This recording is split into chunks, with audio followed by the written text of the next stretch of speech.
I'm John Eustace, Product Manager for Sika, and today I'm going to explain the procedure for dry batching of concrete with fibres. When batching concrete with fibres, extra care needs to be taken to ensure quality concrete is produced. If the fibres are batched incorrectly, issues on site can include balling, spalling, poor finish and ultimately poor quality concrete.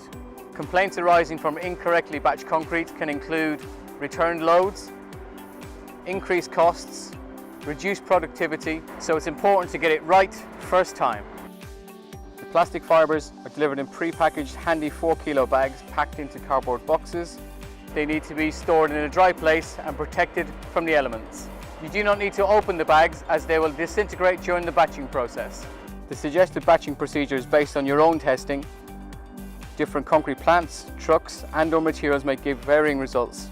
Please ensure individual plant trials are carried out before batching any concrete.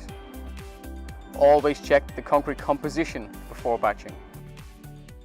For batching fibres at dry batch plants, follow these steps.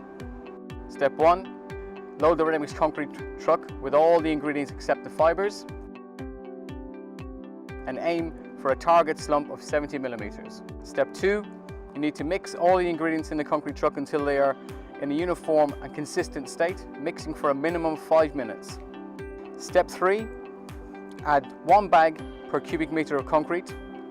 The fibre should be added to the truck at a rate of 1 every 30 seconds.